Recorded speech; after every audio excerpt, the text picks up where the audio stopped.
Mass Effect Part 26. Let's get right on it.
You lead, I'll follow. So I'm guessing I can't do anything with this.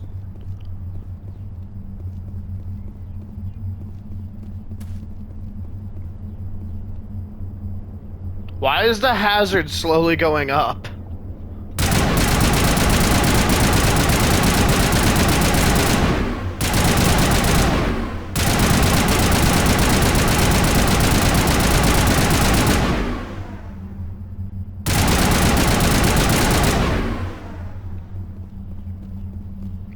I don't understand. Why is it going up?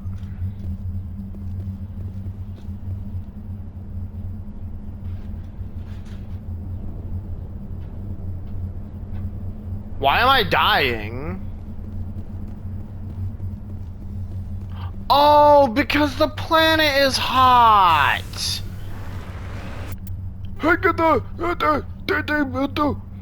Head ass. I swear to God.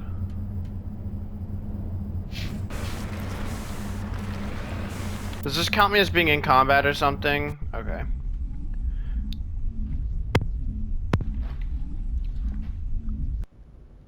I'm just standing there confused.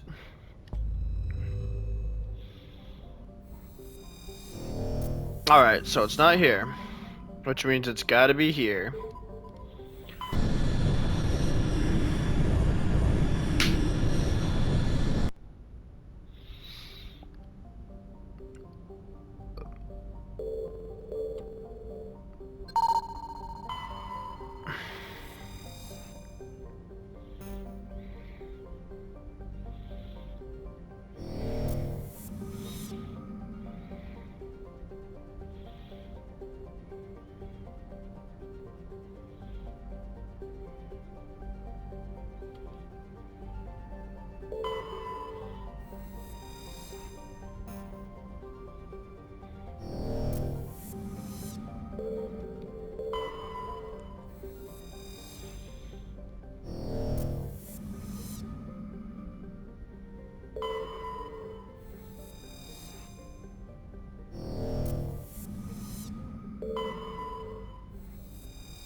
Alright, what the hell is this place called?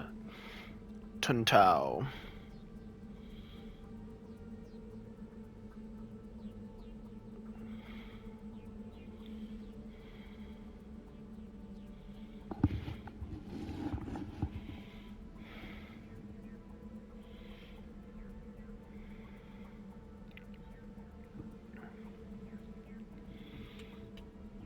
Okay.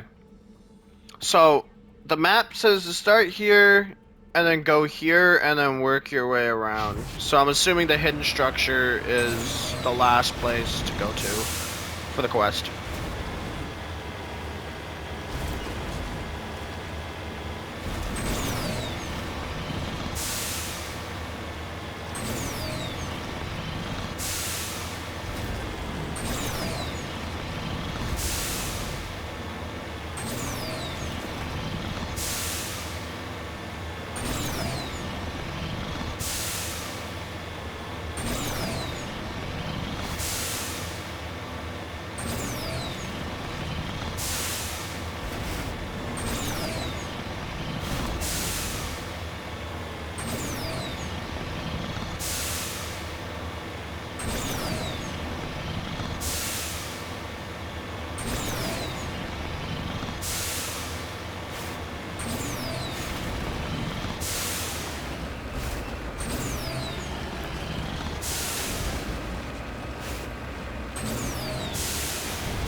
I probably shouldn't leave the Mako up here, because I might be able to get stuff down here.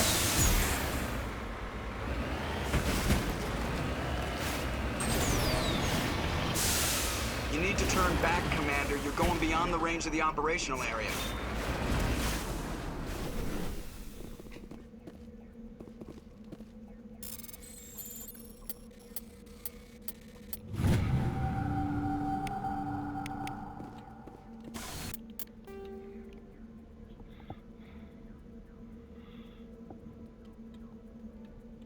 You need to turn back, Commander. You're going beyond the range of the operational area.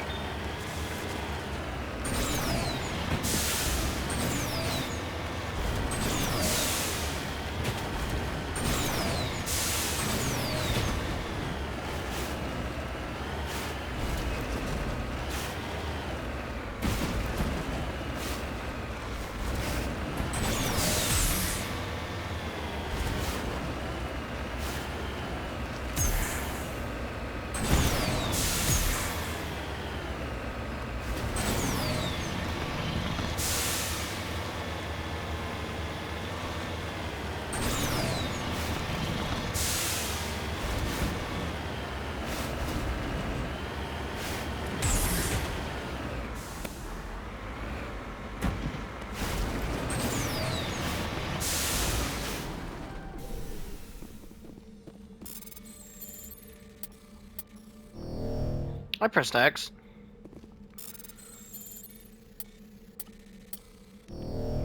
That was the square that time.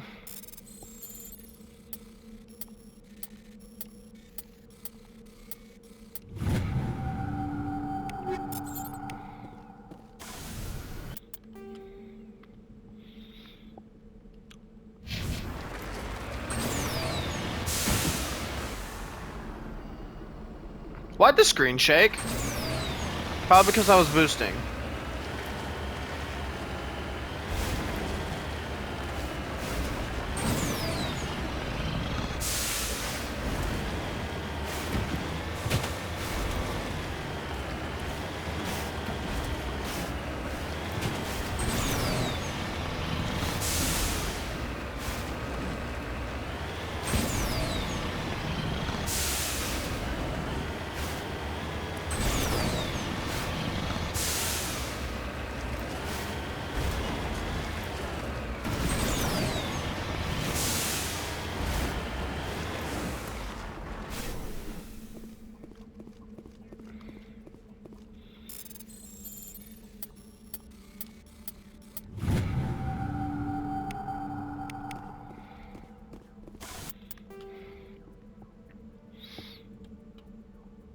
Alright, next is this.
I should be able to call the Mako as like the Batmobile in Batman Arkham Knight. I should just be able to press a button and this fucking thing drives at me.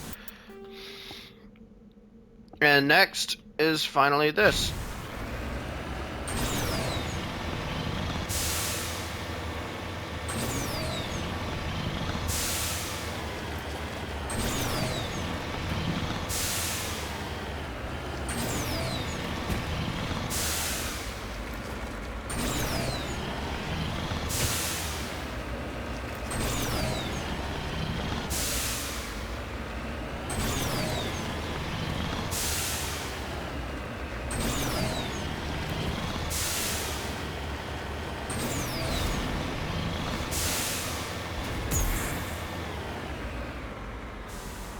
Fastest way to get down!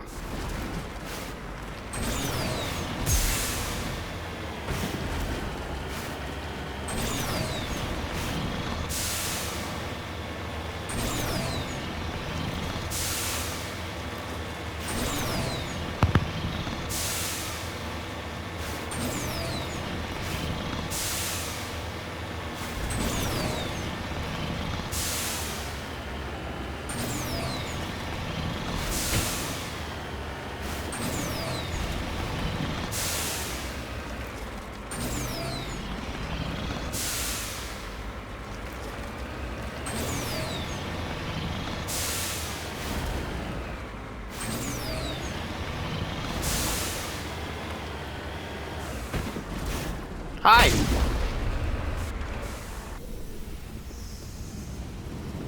Those guys got fucked up. Alright. This is the place. My armor's here somewhere.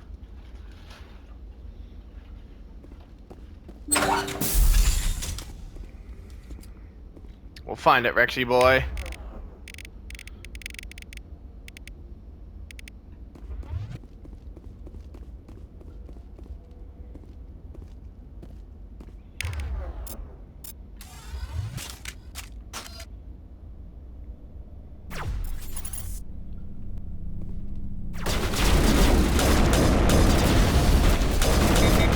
Wow, this sniper sucks ass. For a sniper, I've dumped nothing but damage into.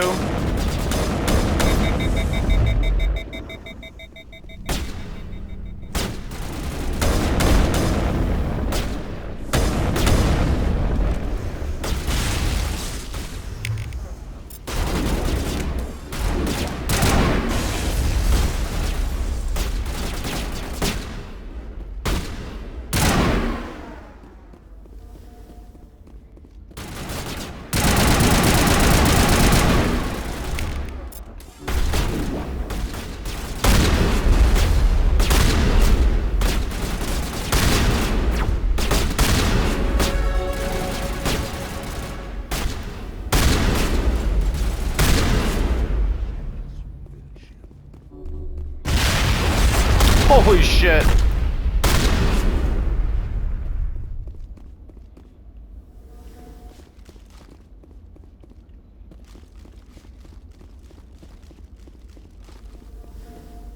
It's kind of lame that all these places have one fucking interior. There's like one whole interior that's shared with at least 80% of the fucking places that you can go into.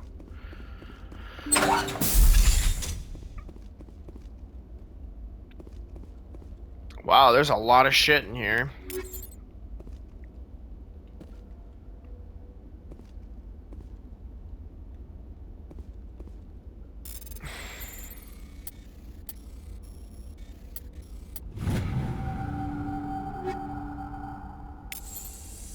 This is it. I can't believe my ancestors ever wore this piece of crap. But at least I've got it back. I'm glad we could help you get it back. I am like sunburned. Like you, Shepard.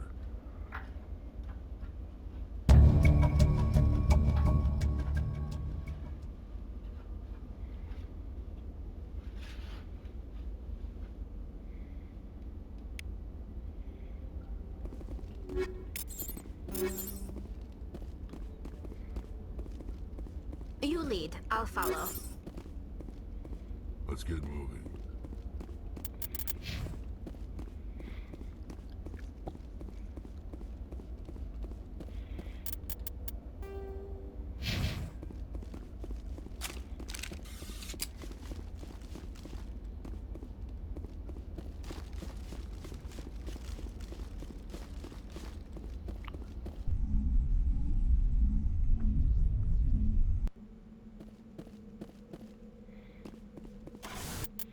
And that's all this place has to offer.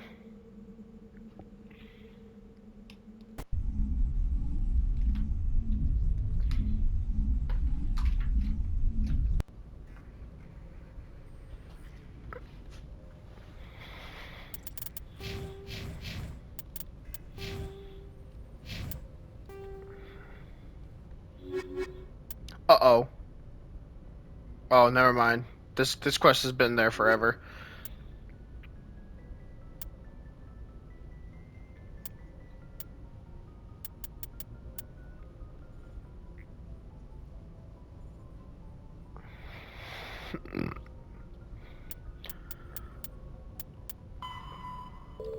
Alright, time to do Garrus.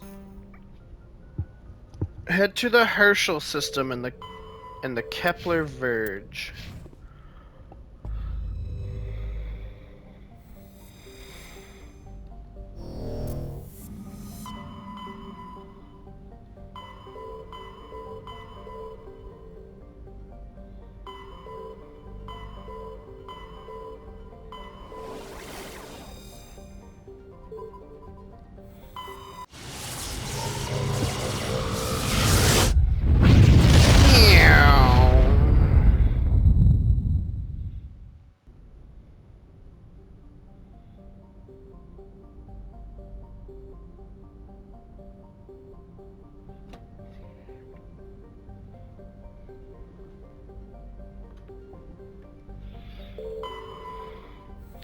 Cloaca.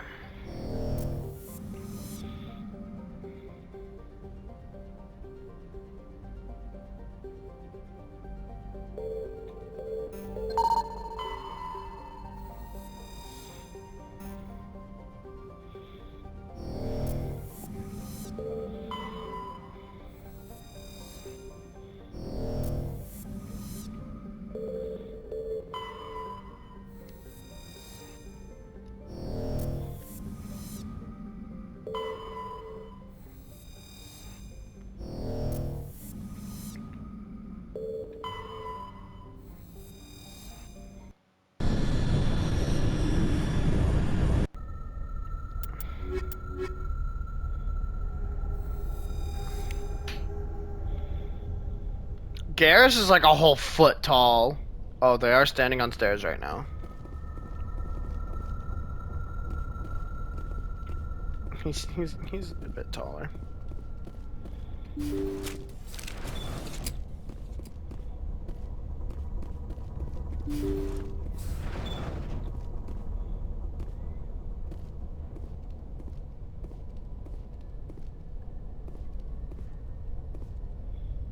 Yo.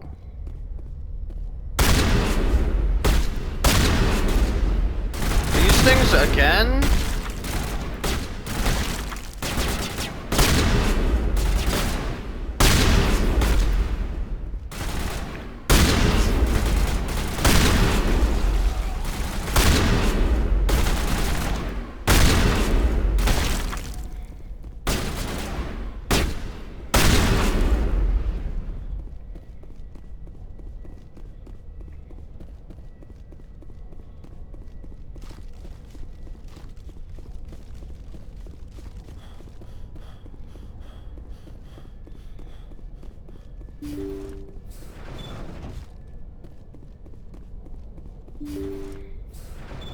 Thank you. Thank you for saving me from those things. Commander, that's him. That's Dr. Saleon. What? My name is Hart. Dr. Hart. Please, get me out of here. Are you sure it's him? Positive. There's no escape this time, Doctor. I'd harvest your organs first, but we don't have the time. You're crazy. He's crazy! Please, don't let him do this to me.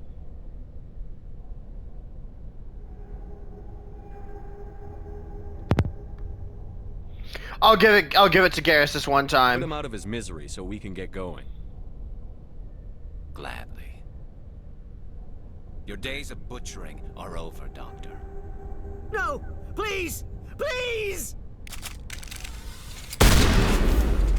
That was satisfying. Good. Remember that feeling. That's how it should be. I don't know about that one. I will, Commander. Did I get any Well, I guess we're Paragon done here. or Renegade?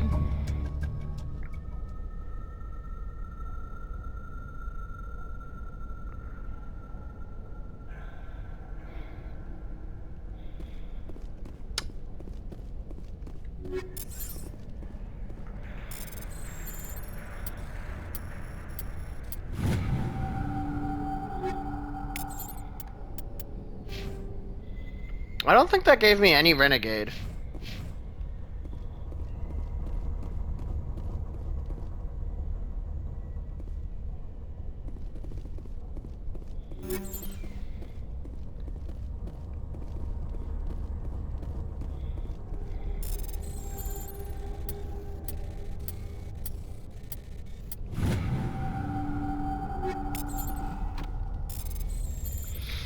Yeah, the only reason I did that with just straight killing the fucking guy was because every other time I talk to Garrus, I always berate him, or I always tell him he's a fucking idiot, and I don't like doing that constantly because the only reason I've been doing that is because, you know, the options that you could choose are so vague with what the character will actually say.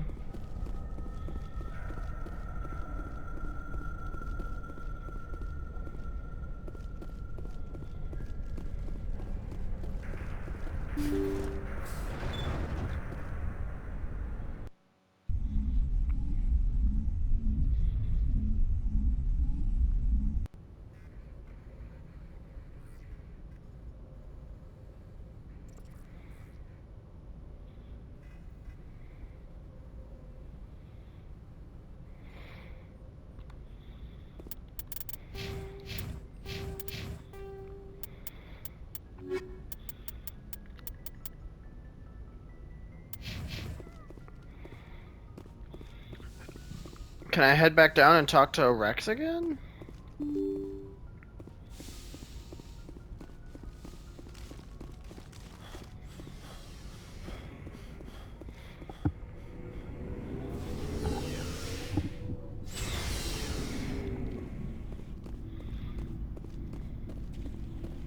Shepard, Wonder what he'll say You now. must have family other than your father. Don't you miss them? no. Now that I have my family's armor again, there's nothing left for me. So long, Rex. Shepard.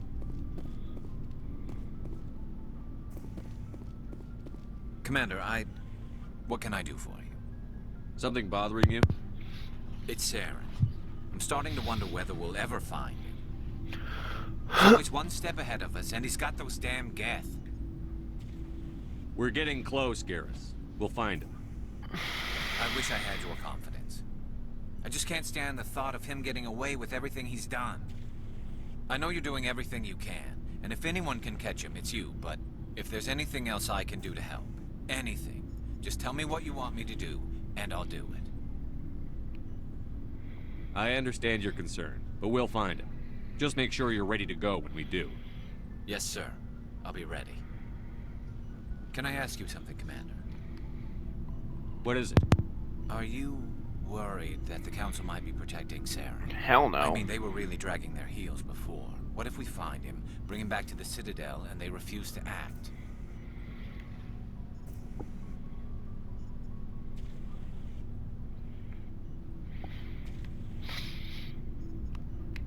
I'm worried to choose this option because I feel like I'm just gonna tell him he's fucking stupid. I doubt they do that. I get the feeling this isn't a question. Speak your mind, Garrus. Well, maybe we shouldn't give them the chance, Commander. In my opinion, Saren's too dangerous to be kept alive. Too much could happen. He could escape, or the Council might let him go. If we find him, when we find him, I say we make sure we stop him permanently. It'll depend on the situation. I'm not committing to anything until I've got him in my sights. Fair enough.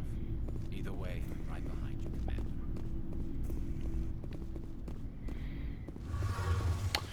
Really think I might have missed Tally's side quest. But like, It feels like we're getting near the end, doesn't it, Shepard? With Saren, I mean. It won't be much longer. One way or another, it'll all be over soon. You'll find the conduit before he does.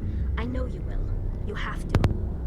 And after this is all over, when my pilgrimage ends and I go back to my own people, I'll be proud to say I was a part of it. We couldn't have done this without you, Tali. You've been good to me. A lot of people treat Quarians like second-class citizens. They just want us to go back to our fleet and disappear. But you've treated me just like everyone else on your crew. Like an equal. That means a lot, and it says something about you. Whatever happens, I just want to say thank you for that. you're wasting I'm time. going to miss you when you go back to your own people, Tali. That won't happen for a while yet. I'll be right here anytime you need me. What was your father like? It wasn't easy growing up as the daughter of one of the Admiralty. Even before he joined the board, he was a prominent figure. People looked to him for leadership. He had to set an example, and he expected the same of his daughter. Plus, he was pretty strict, a military man through and through. He never allowed me to settle for anything less than excellence. As a kid, I sometimes felt like he was pushing me too hard. But now I'm old enough to appreciate what he taught me. The world doesn't owe us anything. If we want something in life, we have to earn it.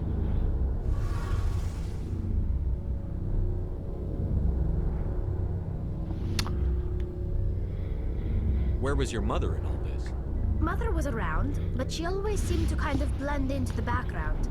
Almost like she was overshadowed by my father. He tends to do that to people. She passed on about 5 years ago. Some airborne virus that swept through the fleet. Happens sometimes when the filters start to break down. I think my father took it pretty hard. After she was gone, he became even more focused on his work. I think that was his way of dealing with the grief. Sounds like a tough upbringing. You don't resent your father at all? Like I said, it wasn't easy. My father's not the kind of person you bond with. And he wasn't around all that much. Too busy. People counted on him, and he took his duties seriously. Even when he was around, he always seemed a bit distant. Like his mind was always somewhere else. Come to think of it, I can't ever remember seeing him smile. Not once.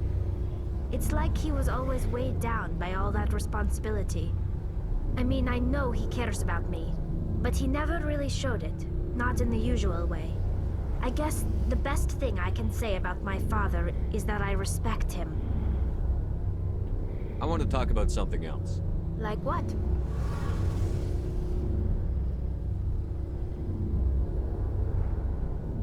I don't think there is anything else to talk I about. want to know more about the pilgrimage. When my people reach maturity, we leave our birth ships and seek acceptance with a new crew. It's necessary to maintain genetic diversity among the fleet. But no ship wants to accept someone who will be a burden on them. So, to prove our worth, we embark on a pilgrimage. We set out alone, leaving the flotilla and our families behind us. We only return once we have found something of value we can bring back to the fleet. This is presented as a gift to the captain of the respective ship we wish to join. If the gift is accepted, we are welcomed into the crew. I can't believe they just send you off alone. It's not like they just cast us out. Before we leave, we are given lessons in how to survive outside the flotilla, and given gifts to help us on our journey. We also receive implants to fight off sickness and disease. Generations of living in an isolated and highly controlled environment have left our immune systems weaker than most. By the time we leave the fleet, we are well equipped for the pilgrimage. This is a rite of passage for all Quarians. If it were dangerous, our numbers would suffer. Virtually every pilgrimage ends with a triumphant return and the ritual presentation of the gift to one of the fleet's captains.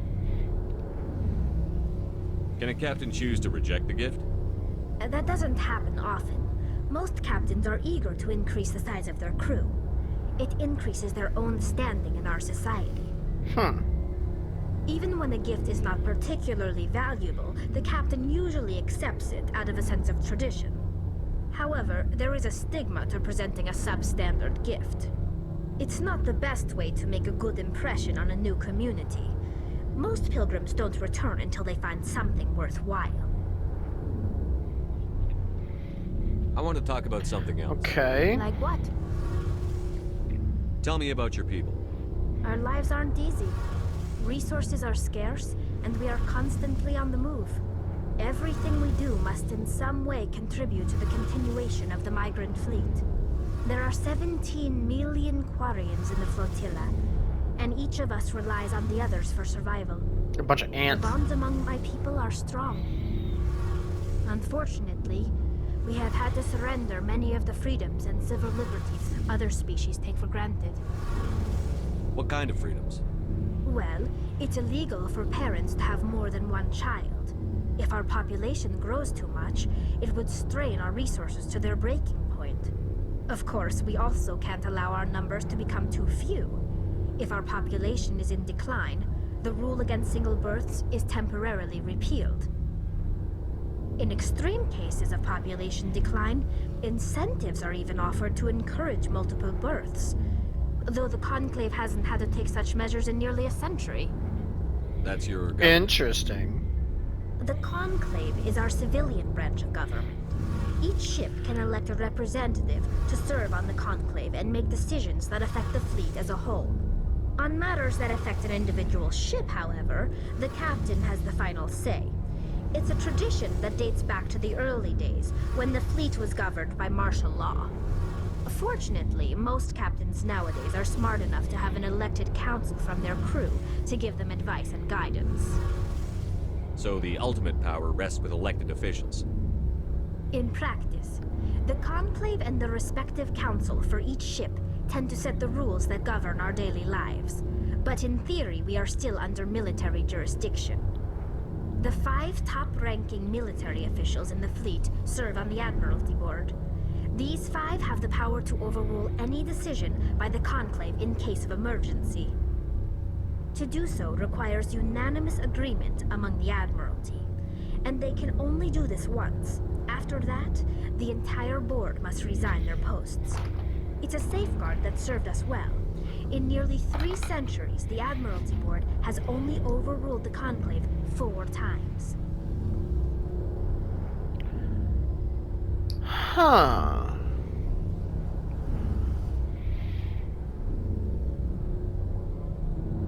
I want to know more about the Geth. I doubt I can tell you anything you don't already know. It's been almost 3 centuries since they drove my people into exile. All I know is the story of their origins. What they were when we created them, and how they turned on us.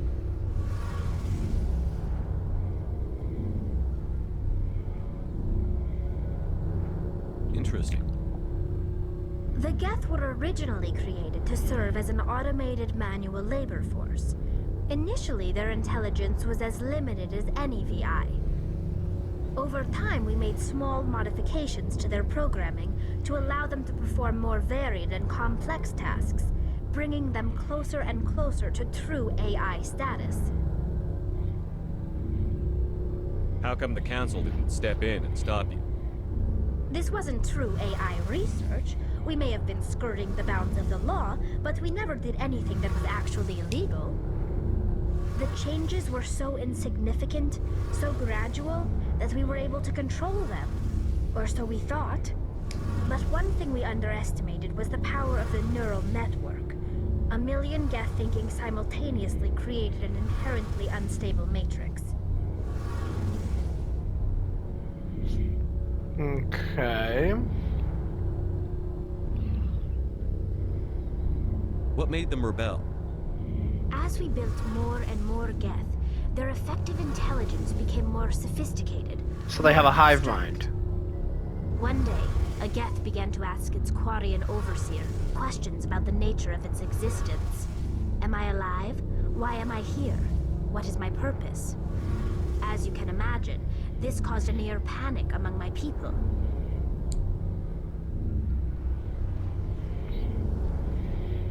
What did you do?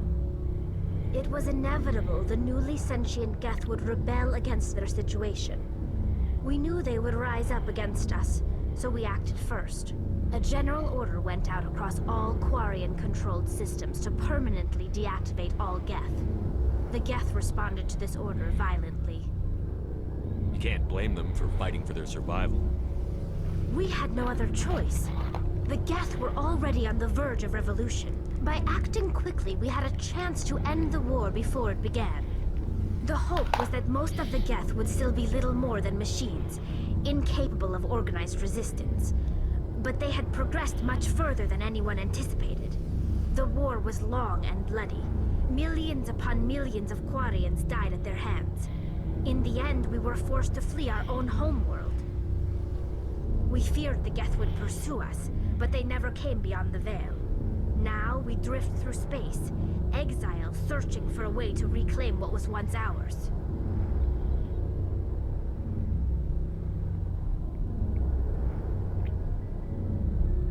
It's hard to feel sorry for you. Your ancestors tried to wipe out another species. Oh, come on! We made a mistake when we created the Geth in the first place. But we did not make a mistake when we went to war against them. If we had not acted, they would have wiped us out. They're a synthetic life form. They have no use for organics. None. Why do you think they cut themselves off from the rest of the galaxy? Why do you think they've killed every organic being who's ever tried to contact them?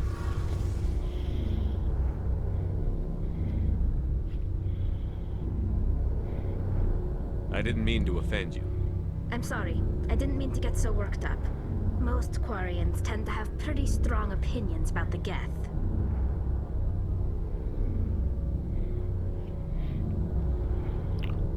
And that's all I can talk I to should her go. about. See you later. Okay. I think that's all I can talk about down here.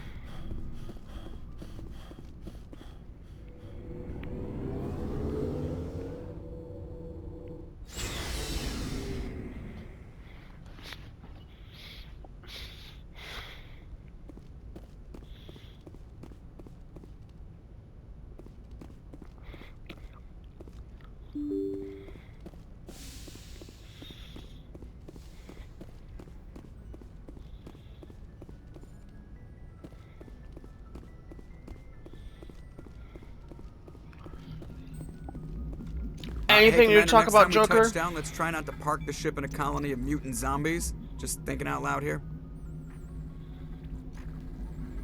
I like to know my crew. Mind if I ask you a few questions? I can see where this is going. You did a background check on me, didn't you? Well, I'll tell you the same thing I told the captain. You want me as your pilot. I'm not good. I'm not even great. I am the best damn helmsman in the Alliance fleet. Top of my class in flight school, I earned that. All those commendations in my file, I earned every single one. Those weren't given to me as charity for my disease. What are you talking about? Are you sick? You mean you didn't know? Oh, crap. Okay, I've got Vrolik syndrome, brittle bone disease. The bones in my legs never develop properly. They're basically hollow, too much force and they'll shatter. Even with crutches and my leg braces, it's hard to get around. One wrong step and crack! It's very dramatic, but I've learned to manage my condition, Commander. Put the Normandy in my hands and I'll make her dance for you. Just don't ask me to get up and dance unless, you like the sound of snapping shin bones. Interesting. Why does everyone call you Joker? It's a lot shorter than saying Alliance Flight Lieutenant Jeff Moreau. Plus, I love to make little children laugh. I was just thinking how much you remind me of Santa Claus. But I didn't pick the name. One of the instructors in flight school used to bug me about never smiling. She started calling me Joker, and it stuck. Why didn't you ever smile? Hey, I worked my ass off in flight school, Commander. The world's not gonna hand you anything if you go around grinning like an idiot. By the end of the year, I was the best pilot in the academy, even better than the instructors, and everybody knew it. They'd all got their asses kicked by the sickly kid with the creaky little legs. One guess who was smiling at graduation? Ha! I need to know more about this Vrolik syndrome if I'm putting my ship in your hands. Yeah, of course you do. It's an extremely rare condition. Nobody knows exactly what causes it. Genetic, maybe. It's treatable, but there's no cure. They classify my case as moderate to severe. I was born with over a dozen fractures, hip, thighs, ankles. My bones were already breaking in the womb. 100 years ago, I wouldn't have survived past my first year. Lucky for me, modern medical science has turned me into a productive member of society. A productive member of society. You're not gonna break a bone trying to fly the ship, are you? I don't fly with my feet, Commander, so I'm fine as long as I'm in this chair. I gotta be real careful when I get up to take a piss, though. I can do my job as well as anyone on the ship. Better, actually. So don't worry about it. Oh. I'm not trying to make you uncomfortable. Let's talk about something else. Whatever you want, Commander. How'd you end up joining the Alliance? Look, if you're looking for an inspirational tale of the crippled kid overcoming impossible odds, you're gonna be disappointed. My mother was a civilian contractor working for the Alliance. I basically grew up on the Arcturus station back when they were building up the fleets. Spend all that time around Alliance ships, there's a good chance you'll end up going to the Academy. Okay. I have to go. All I right, have see to ya. go. Alright, see you. Interesting.